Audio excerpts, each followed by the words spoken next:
नमस्कार दोस्तों, स्वागत है आपके अपने YouTube चैनल रीडिंग लवर्स पर। दोस्तों, आज की जो वीडियो इसमें है इसमें करने वाले हैं आपके कंप्यूटर जीके से संबंधित महत्वपूर्ण क्वेश्चनों को। और ये क्वेश्चन आपके सभी एग्जामों के लिए महत्वपूर्ण रहने वाले हैं, चाहे इसमें आपका HSC वाला एग्ज़ाम है और चाहे इसमें आपका TTPSB वाला एग्ज़ाम है, UGC नेट का है या कोई अन्य आपका एग्ज़ाम है। तो ये क्वेश्चन आपके सभी एग्ज़ामों के लिए वेरी इंपॉर्टेंट रहने वाली है। और अगर आप हमारे इनसे पहले वाली वीडियो को अगर आप देखना चाहते हैं तो इसे आप हमारे चैनल की प्लेलिस्ट में जाकर देख सकते हैं। वहां पर आपको इसके अलावा कंप्यूटर जीके से संबंधित अन्य जो वीडियो हैं वे भी वहां पर मिल जाएंगे। तो 2000 क्वेश्चनों की जो हमारी सीरीज यहाँ पर चल रही है, जिसमें आज हम जो महत्वपूर्ण जो क्वेश्चन हमको करने वाले हैं, तो जिसमें हमारा यहाँ पर पहला जो क्वेश्चन है, निम्नलिखित में से कौन सी standard pointing device graphical user environment में प्रयोग में आती है। तो कौन सी स्टैंडर्ड पॉइंटिंग डिवाइस है? तो पॉइंटिंग डिवाइस है यहाँ पर जो ग्राफिकल यूजर इन्वायरमेंट में प्रयोग में आती है। कीबोर्ड है, माउस है, जॉयस्टिक या फिर ट्रैक बॉल है। तो इसमें जो हमारा यहाँ पर आंसर है ऑप्शन रहेगा बी वाला। तो पॉइंटिंग डिवाइस कौन सी है? यहाँ पर माउस है। तो माउस के बारे में हम देख लेते हैं। माउस क्या है? पॉइंटिंग डिवाइस है। इसका प्रयोग कर्सर को एक स्थान से दूसरे स्थान पर ले जाने के लिए किया जाता है और इसका प्रयोग कंप्यूटर में ग्राफिक की सहायता से कंप्यूटर को निर्देश देने के लिए किया जाता है। माउस का जो आविष्कार है ये हुआ था वर्ष 1963 में। स्टैनफोर्ड रिसर्च सेंटर डगलस एग्बर्ट ने इसका किया जो आविष्कार जो है खोज आविष्कार किया था। माउस का लेफ्ट क्लिक स्क्रीन पर किसी एक ऑब्जेक्ट को चुनता है और दायां क्लिक अर्थात जो राइट है इस स्क्रीन पर आदेशों की एक सूची को दिखाता है। इसका उपयोग चुने गए ऑब्जेक्ट के गुण को एक्सेस करने के लिए करते हैं और डबल क्लिक का प्रयोग प्रोग्राम या फिर डॉक्यूमेंट को खोलने के लिए किया जाता है। और इसके साथ ही जो ट्रैक बॉल है ये क्या होती है? ट्रैक बॉल भी एक पॉइंटिंग डिवाइस ही है। इसका प्रयोग कर्सर के मूवमेंट को कंट्रोल करने के लिए किया जाता है और इसका प्रयोग CAD computer aided design work स्टेशनों में किया जाता है और इसका प्रयोग CAM computer aided manufacturing work station में किया जाता है। जहाज पर सोनार यंत्र में भी इसका प्रयोग किया जाता है और एयर ट्रैफिक जो रडार कंट्रोल है वहाँ पर भी इसका प्रयोग किया जाता है। और इसके साथ ही आ जाती है जो यहाँ पर जॉयस्टिक है। जॉयस्टिक भी एक पॉइंटिंग डिवाइस ही है और इसका प्रयोग फ्लाइट सिमुलेटर, कंप्यूटर गेमिंग, तो इनमें इसका प्रयोग किया जाता है, जिसमें एक हैंडल लगा होता है और जिसकी सहायता से कर्सर के मूवमेंट को कंट्रोल किया जाता है। कीबोर्ड तो आपको पता ही है, ये लिखने के लिए प्रयोग में आता है और ये कई प्रकार के होते हैं जो कीबोर्ड हैं। एक तो जैसे QWERTY कीपैड वाला हो गया, एक DWORK हो गया, एक AZERT वाला हो गया। तो पर्सनल कंप्यूटर जो इसके साथ 104 बटन वाले QWERTY कीपैड का प्रयोग किया जाता है। तो यहाँ पर जो ऑप्शन बी जो इसको माना गया है। इसके बाद जो हमारा अगला क्वेश्चन आ जाता है, नेटस्केप नेविगेटर है। तो ये एक वेबसाइट है, ब्राउज़र है, ईमेल प्रोग्राम है या फिर ये सभी है। तो नेटस्केप नेविगेटर क्या है? और इनमें जो यहाँ पर हमारा आंसर है ऑप्शन आएगा बी वाला। तो ब्राउज़र जो है यहाँ पर ये माना गया है। नेक्स्ट हमारा क्वेश्चन आ जाता है, वर्ड में ग्राफिक ऑब्जेक्ट निम्नलिखित की सहायता से इंसर्ट किया जा सकता है। तो वर्ड में ग्राफिक ऑब्जेक्ट ये इंसर्ट किया जा सकता है clip art, from file, chart या इन सभी को। और इसमें देखें तो हमारा आंसर ऑप्शन डी वाला। तो ये सभी जो इसमें आ जाएंगे, जिसमें क्लिप आर्ट है, फ्रॉम फाइल है और ये चार्ट। नेक्स्ट आ जाता है, एक्सेल शीट के किसी सेल के कॉलम, लेटर और रो नंबर का कॉम्बिनेशन कहलाता है। इसे हम cell across, cell identification number, cell reference या सेल आइडेंटिफाई क्या कहेंगे? तो एक्सेल सेल के किसी सेल के कॉलम, लेटर और रो नंबर का कॉम्बिनेशन। तो इसको जो कहेंगे हम, तो जो यहाँ पर ऑप्शन सी में दिए गए हैं, सेल रेफरेंस जो है इसको कहा जाता है। नेक्स्ट आ जाता है, न्यूज़ सर्वर किसके द्वारा सभी जानकारी न्यूज़ पढ़ने वाले को प्राप्त कराता है? NMTP के द्वारा, न्यूज़, FTP या HTTP के द्वारा। तो न्यूज़ सर्वर किसके द्वारा सभी जानकारी न्यूज़ पढ़ने वाले को प्राप्त कराता है और उसको कहा जाता है NNTP। और एग्ज़ाम के दृष्टि से जो है यहाँ पर ये जो यहाँ पर क्वेश्चन है तो ये महत्वपूर्ण हो जाता है। अब यहाँ पर भी एक विचार आ रहा होगा कि ये जो NNTP जो इसकी फुल फॉर्म का क्या, इसकी जो फुल फॉर्म है वो क्या होती है। तो न्यूज़ नेटवर्क ट्रांसफ़र प्रोटोकॉल इसको कहा जाता है। इसके बाद आ जाता है स्क्रिप्ट टैग को रखा जा सकता है हेड बॉडी दोनों या कहीं पर भी नहीं। और यहाँ पर हमारा आंसर है ऑप्शन सी वाला, तो हेड और बॉडी पर। नेक्स्ट हमारा जो यहाँ पर क्वेश्चन है, फॉर्मेटिंग टूल बार पर कई बटन होते हैं जिनको वर्कशीट के न्यूमेरिकल डेटा पर प्रायः प्रयोग कर सकते हैं। तो ये बटन करेंसी स्टाइल है, परसेंट स्टाइल है, कॉमा स्टाइल है या फिर ये सभी है। तो फॉर्मेटिंग टूल पर कई बटन होते हैं जिनको वर्कशीट के न्यूमेरिकल डाटा पर प्रायः प्रयोग कर सकते हैं। और ये जो बटन है यहाँ पर इन सभी को माना गया है, करेंसी वाले हो गया, कॉमा का है या फिर परसेंटेज वाला है। इसके बाद हमारा क्वेश्चन आ जाता है आउटलुक एक्सप्रेस। तो ये एक ब्राउज़र है, सर्च इंजन है, एडिटर है या फिर ईमेल क्लाइंट है। तो आउटलुक एक्सप्रेस क्या है, और यहाँ पर देखिए तो ऑप्शन रहेगा डी वाला। तो जैसे जीमेल होता है जीमेल, तो इसी प्रकार से ये कंप्यूटर का होता है आउटलुक, विंडो का ईमेल। इसके बाद आ जाता है सेंट्रल प्रोसेसिंग यूनिट से मिलकर बनती है कंट्रोल यूनिट, प्रोसेसिंग और प्राथमिक संग्रहण, input output processing, control unit, अंकगणित तर्क इकाई और माध्यमिक संग्रहण, कंट्रोल यूनिट, अंकगणित तर्क इकाई और रजिस्टर। तो ये जो सीपीयू है सेंट्रल प्रोसेसिंग यूनिट, ये मिलकर बनता है। और जो यहाँ पर ऑप्शन डी में ही आया है जिसमें सीयू कंट्रोल यूनिट आ जाता है, अंकगणित तर्क इकाई और जो रजिस्टर है ये आ जाते हैं। तो इनसे मिलकर बनता है सीपीयू। नेक्स्ट आ जाता है यूपीआई इंटरफेस गवर्नर होता है आरबीआई के द्वारा, एसबीआई, फाइनेंस मिनिस्ट्री या किसी के द्वारा भी नहीं। तो यूपीआई जो इंटरफेस गवर्नर है, और जो यहाँ पर ऑप्शन ए में आया है तो जो आरबीआई है इनके द्वारा। नेक्स्ट आ जाता है भारत में सबसे बड़ा वाणिज्यिक बैंक कौन सा है, SBI, ICI, central bank of India या एचडीएफसी। तो वाणिज्यिक व्यापारिक बैंक है यहाँ पर वाणिज्यिक बैंक, और जो ऑप्शन ए में है state bank of India, SBI.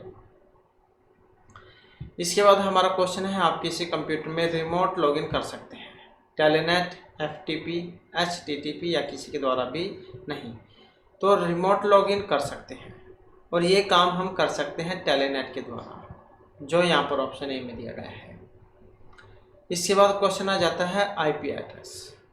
IP address ये परिवर्तित होता है एक बाइनरी स्ट्रिंग में, अल्फा न्यूमेरिक स्ट्रिंग में, डोमेन नेम की एक श्रृंखला में या हेक्साडेसिमल स्ट्रिंग में। तो आईपी एड्रेस जो आपने देखा होगा 92.0.168 ऐसे 01 इस प्रकार से, तो ये परिवर्तित होते हैं जो यहाँ पर ऑप्शन सी में है, तो डोमेन नेम की एक श्रृंखला के रूप में। इसके बाद हमारा क्वेश्चन यहाँ पर टीडी और टीडी इस टैग का प्रयोग होता है टेबल डाटा में, हैंडिंग में, रो या डायमेंशन में। तो इस टीडी से टीडी जो टैग है इसका प्रयोग होता है, और इसका जो यहाँ पर प्रयोग किया जाता है डाटा टेबल के लिए, तो टेबल डाटा के लिए जो इसका प्रयोग होता है। नेक्स्ट हमारा क्वेश्चन आ जाता है सावधि जमा और आवर्ती जमा। ये एक रीपेबल ऑन डिमांड है, repayable after an agree period है, नॉन रीपेबल है या repayable after death of deposit है। तो सावधि जमा और आवर्ती जमा क्या है, और यहाँ पर जो इनको माना गया है repayable after an agree period. Next आ जाता है किस मोबाइल वॉलेट से नगद भुगतान संभव नहीं है, ओपन वॉलेट से, सेमी ओपन, सेमी क्लोज्ड या किसी से भी नहीं। तो किस मोबाइल वॉलेट से नगद भुगतान संभव नहीं है, और जो ऑप्शन सी में दिया गया है तो ये होता है सेमी क्लोज वॉलेट। इसके बाद है सिलेक्टेड वाक्य के डिलीट करने के लिए हम कौन सी की का प्रयोग कर सकते हैं। तो सिलेक्टेड वाक्यों को डिलीट करने के लिए DEL का, बैकस्पेस, दोनों का, या किसी का भी नहीं। तो जैसे हमने ये जो पूरा वाक्य है इसको हमने सिलेक्ट कर लिया, तो इसे हम यहाँ से दो तरीके से गायब कर सकते हैं, रफ कर सकते हैं। तो जो यहाँ पर ऑप्शन सी में दिए गए हैं, तो एक तो आपके कीबोर्ड में DEL के नाम से भी एक की होती है डिलीट की, और एक बैकस्पेस वाली होती है। तो इन दोनों से हम यहाँ पर जो अक्षर जो है उसको रफ कर सकते हैं, गायब कर सकते हैं। नेक्स्ट आ जाता है 3D प्रोसेसिंग का एक एलिमेंट है CAD, लेजर मल्टिंग, दोनों या ये सभी। तो 3D प्रोसेसिंग का एक एलिमेंट है जो ऑप्शन सी में यहाँ पर दिया गया है, जिसमें CAD और लेजर जो मेल्टिंग है ये यहाँ पर आ जाते हैं। और ये भी जो यहाँ पर क्वेश्चन है एग्जाम की दृष्टि से महत्वपूर्ण हो जाता है। अब ये CAD क्या है? कंप्यूटर एडेड डिज़ाइन इसको कहा जाता है। CAD की फुल फॉर्म है कंप्यूटर एडेड डिज़ाइन। 3D से भी आप समझ सकते हैं, डिज़ाइनिंग मतलब CAD कंप्यूटर एडेड डिज़ाइन। और एक CAI भी होता है, ये D की जगह पर I होगा वहाँ पर, तो इसका मतलब कंप्यूटर एडेड इंस्ट्रक्शन से है। और अगर T हो तो ट्रांसलेशन से है। इसके बाद आ जाता है इनमें कौन सी विधि आपके कंप्यूटर को सुरक्षित करने के लिए सही है। सिस्टम अपडेटिंग, फायरवॉल का उपयोग करना, एंटीवायरस का उपयोग करना, या इन सभी का। तो कंप्यूटर सुरक्षित रखने के लिए कौन कौन सी विधियाँ यहाँ पर सही है, और विधियाँ जो है यहाँ पर देखें तो ये सभी की सभी सही है। सिस्टम अपडेट करना, फायरवॉल का उपयोग करना, या एंटीवायरस जो होता है उसका उपयोग करना। इसके बाद हमारा क्वेश्चन आ जाता है आमतौर पर इंटरनेट या नेटवर्क पर डिजिटल संदेशों का आदान प्रदान करने का एक मेथड ईमेल है, पोस्ट है, डिजिटल मैसेज है, या ई डाटा होता है। तो आमतौर पर इंटरनेट या नेटवर्क पर डिजिटल संदेशों का आदान प्रदान करने का एक मेथड होता है, तो उसे क्या कहा जाता है? Email, electronic mail. नेक्स्ट आ जाता है पावर पॉइंट 2013 में किस मेन्यू के अंतर्गत स्लाइड शॉर्टर कमांड पाई जाती है? तो ये पावर पॉइंट 2013 में मेन्यू के अंतर्गत स्लाइड शॉर्टर कमांड होती है, तो फाइल, टूल, एडिट या फिर व्यू वाली। अब इसमें देखें तो जो ऑप्शन सी में दी गई है तो कौन सी होती है? व्यू वाली। इसके बाद हमारा क्वेश्चन है ईमेल। ईमेल में आपने BCC, CC इस प्रकार से कुछ लिखा हुआ देखा होगा। तो यहाँ पर जो इनका जो मतलब जो है ये क्या होता है?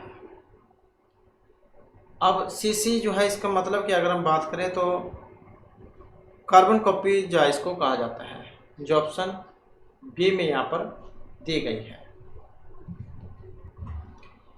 तो CCC का तो हमने देख लिया कार्बन कॉपी होती है। अब ये BCC क्या है? इसको कहा जाता है ब्लाइंड कार्बन कॉपी। नेक्स्ट है किस मेनू में चेंज किस कमांड उपलब्ध है? किस मेनू में चेंज की जो है चेंज केस कमांड उपलब्ध होती है? इंसर्ट में, फॉर्मेट में, स्लाइड शो या फिर एडिट में। तो कौन से मेनू में ये कमांड होती है? तो यहाँ पर जो इसमें मानी गई ऑप्शन सी वाली जो फॉर्मेट वाली होती है। इसके बाद क्वेश्चन आ जाता है हमारा पैन कार्ड से। पैन कार्ड बाद होते हैं कार्डधारक के केवल ID के लिए, बैंक जमा के लिए, कोई सभी नहीं, या इन सभी के लिए। तो पैन कार्ड जो होता है परमानेंट अकाउंट नंबर, तो पैन कार्ड ये वैध होता है जो ऑप्शन ए में है, कार्डधारक की ID के लिए, आइडेंटिफिकेशन जो है उसके लिए होता है पैन कार्ड। इसके बाद है स्लाइड में टाइम सेटिंग डालने के लिए दबाएं स्लाइड लेआउट को, शो मेनू को, ट्रांजैक्शन मेनू बटन को, या रिहर्स टाइमिंग बटन को। तो स्लाइड में टाइम सेटिंग डालने के लिए कौन सी की का प्रयोग होता है? तो इसके लिए जो हम यहाँ पर प्रयोग करेंगे जो ऑप्शन सी में दी गई है, स्लाइड ट्रांजैक्शन जो बटन है इसका प्रयोग किया जाएगा। इसके बाद क्वेश्चन है प्रोग्राम आपके कंप्यूटर पर डेटा को क्षति पहुंचाने के लिए डिज़ाइन किया गया है और यह अन्य कंप्यूटर को प्रभावित कर सकता है, तो इसे हम वायरस, टॉर्पेडो, डिसीज या हरिकेन क्या कहेंगे? और इसको क्या कहा जाता है? तो यहाँ पर अगर हम देखें ऑप्शन ए वाला, तो वायरस जो इसे कहा जाता है, जो आपके सूचना के बिना आपके जो कंप्यूटर में या फ़ोन में जो गुप्त जानकारी जो होते हैं उसे चुरा लेते हैं। इसके बाद है अलाइनमेंट बटन, MS वर्ड 2013 में उपलब्ध होता है। Status bar, formatting tool bar, standard tool bar, या किसी पर भी नहीं। तो MS वर्ड 2013 में जो बटन होगा ये कहाँ पर होगा? और जो ऑप्शन बी में दिया गया है ये होगा फॉर्मेटिंग टूल बार पर। इसके बाद है कौन सा डोमेन व्यावसायिक उद्देश्य तक सीमित है? व्यावसायिक उद्देश्य तक .com, org, net या एच। तो व्यावसायिक उद्देश्य तक होता है। अब ये दोनों तो यहाँ पर गवर्नमेंट के होते हैं एजुकेशन वाले। अब .com या फिर org तो व्यावसायिक रूप में होता है जो ऑप्शन ए में दिया गया है .com। इसके बाद आ जाता है ईमेल पढ़ने के लिए आपको ईमेल सेवा के साथ की आवश्यकता होगी। साइन अप इन रजिस्टर या किसी की भी नहीं। तो ईमेल पढ़ने के लिए आपको ईमेल सेवा के साथ किसकी आवश्यकता होगी? तो इसके लिए साइन इन करने की। इसके बाद है इनमें से कौन सा टॉगल केस का उदाहरण है? Toggle case, toggle case, toggle case या कोई सब नहीं। तो कौन सा टॉगल केस उदाहरण है? और जो यहाँ पर ऑप्शन सी में आया है ये वाला। इसके बाद हमारा क्वेश्चन है वर्कशीट पर अंतिम सेल को सिलेक्ट करने के लिए किस कमांड का उपयोग किया जाता है? वर्कशीट पर अंतिम सेल को सिलेक्ट करने के लिए तो इसके लिए है जो हम यहाँ पर शॉर्टकट की का उपयोग करेंगे, जो ऑप्शन डी में है, कंट्रोल शिफ्ट और साथ में एंड की का। इसके बाद जो हमारा क्वेश्चन आ जाएगा वर्तमान स्लाइड से स्लाइड शो शुरू करने के लिए कौन सी की का उपयोग किया जाता है? तो वर्तमान स्लाइड से स्लाइड शो शुरू करने के लिए कंट्रोल साथ में F5, alert F5, shift F5 या कंट्रोल F7 का। तो वर्तमान स्लाइड से स्लाइड शो शुरू करने के लिए जिसकी की का हम प्रयोग करेंगे तो इसका नाम है अलर्ट साथ में F5। तो दोनों की का हमने प्रयोग करना होगा। इसके बाद है किस मेन्यू के अंतर्गत पेज सेटअप कमांड पाया जाता है? ये टूल मेन्यू में होता है, फाइल मेन्यू में होता है, स्लाइड शो मेन्यू में होता है या किसी में भी नहीं। तो किस मेन्यू के अंतर्गत पेज सेटअप कमांड पाया जाता है?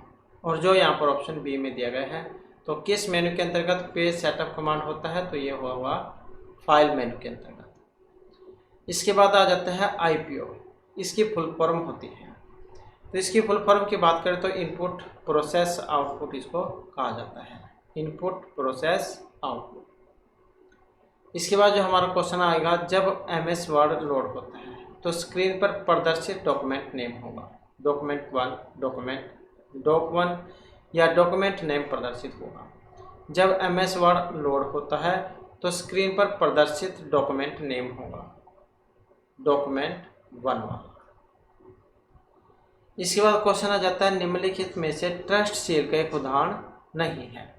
तो ट्रस्ट सील का एक उदाहरण कौन सा नहीं है? Privacy seal, security seal, personal seal या बिजनेस सील। तो ट्रस्ट सील का एक उदाहरण नहीं है, जो ऑप्शन सी में दिए गए हैं, पर्सनल सील। इसके बाद क्वेश्चन आ जाता है इंटरनेट एक कॉम्प्लेक्स सिस्टम है, डिसेंट्रलाइज सिस्टम है, डायनेमिक सिस्टम है या ये सभी है। तो इंटरनेट क्या है? और इंटरनेट जाइए सभी आ जाएंगे जिसमें कॉम्प्लेक्स सिस्टम है, डिसेंट्रलाइज है, डायनेमिक सिस्टम है। इसके बाद क्वेश्चन है NFT, ये प्रारंभ हुई थी 2005, 9, 2002 या 1999 NFT।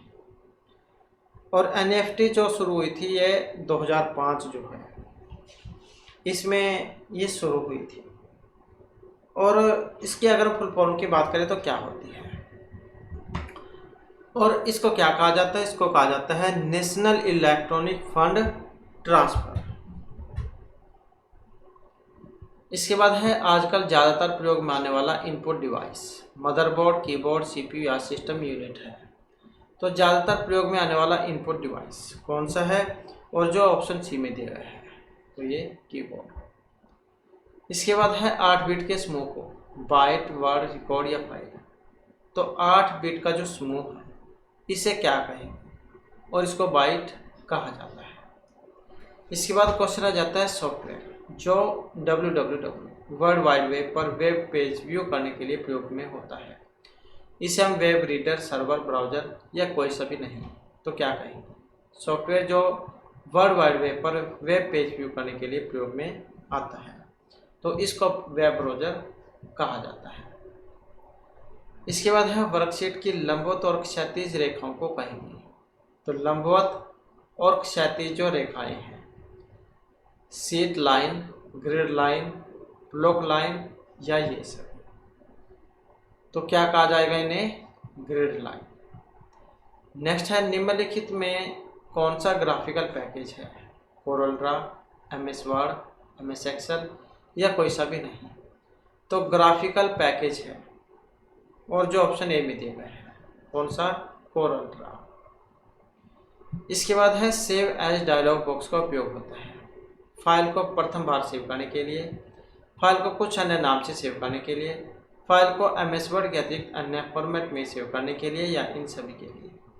तो सेव एज डायलॉग बॉक्स का उपयोग किया जाता है।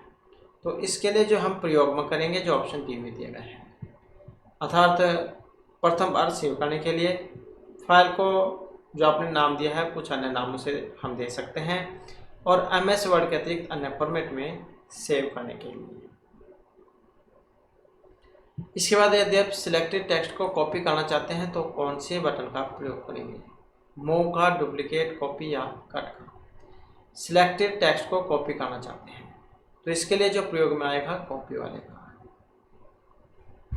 तो इसके लिए चाहे तो आप Ctrl+C का प्रयोग कर सकते हैं, या फिर अपना जो माउस है इसमें राइट क्लिक करके उसमें ऑप्शन आ जाते हैं कॉपी का, तो वहाँ से आप कॉपी कर सकते हैं। इसके बाद है इनमें से स्टोरेज की सबसे बड़ी यूनिट है MB, TB, KB या GB। तो स्टोरेज की सबसे बड़ी जो यूनिट है यहाँ पर ये टेराबाइट है, जिसे TB कहा गया है। ये गीगाबाइट, ये मेगाबाइट, ये किलोबाइट है। इसके बाद है कंप्यूटर शब्दकोश के अंतर्गत सूचना का अर्थ केवल डाटा, डाटा महत्वपूर्ण और समझने योग्य, अल्फा न्यूमेरिक डाटा, ये प्रोग्राम है। तो कंप्यूटर शब्दकोश के अंतर्गत सूचना का अर्थ, और यहाँ पर इसका अर्थ लिया गया है डाटा महत्वपूर्ण और समझने के योग्य से। इसके बाद है हमारा GUI, किन दो के मध्य इंटरफेस के लिए प्रयोग किया जाता है, हार्डवेयर और सॉफ्टवेयर, व्यक्ति और मशीन, हार्डवेयर यूजर या किसी के भी लिए नहीं। तो GUI किन दो के मध्य इंटरफेस के लिए प्रयोग में आता है, और जो यहाँ पर ऑप्शन C में दिए गए हैं। तो GUI जो है ये हार्डवेयर और यूजर इनके लिए प्रयोग में आता है। अब जो यहाँ पर ये GUI की जो बात हुई है इसकी कई बार जो है फुल फॉर्म एग्जाम में आ जाती है। तो ग्राफिकल यूजर इंटरफेस इसको कहा जाता है। इसके बाद क्वेश्चन है वर्ड की टेबल में डिलीट सेल ऑप्शन सेल को बाएं शिफ्ट करता है, ऊपर शिफ्ट करता है, पूरी रो और कॉलम को डिलीट करता है, या ये सही। तो वर्ड की टेबल में डिलीट सेल ऑप्शन, और यहाँ पर अगर देखें तो ऑप्शन है D वाला, ये सभी करता है, बाएं शिफ्ट, ऊपर शिफ्ट, पूरी रो और कॉलम को डिलीट करता है। इसके बाद हमारा अंतिम क्वेश्चन आ जाता है इंटरनेट ट्रैफिक को कन्फेक्शन, कंसेशन, कॉन्टेक्शन या कंजेक्शन क्या कहेंगे। तो इंटरनेट ट्रैफिक को कहते हैं, और जो ऑप्शन C में है यहाँ पर कंजेक्शन। तो इस प्रकार से जो हमारी आज की क्लास में महत्वपूर्ण क्वेश्चन थे। नेक्स्ट वीडियो की इसमें आपके लिए नए जो महत्वपूर्ण क्वेश्चन हम लेकर आएंगे, और हमारे साथ अंत बनाने के लिए धन्यवाद।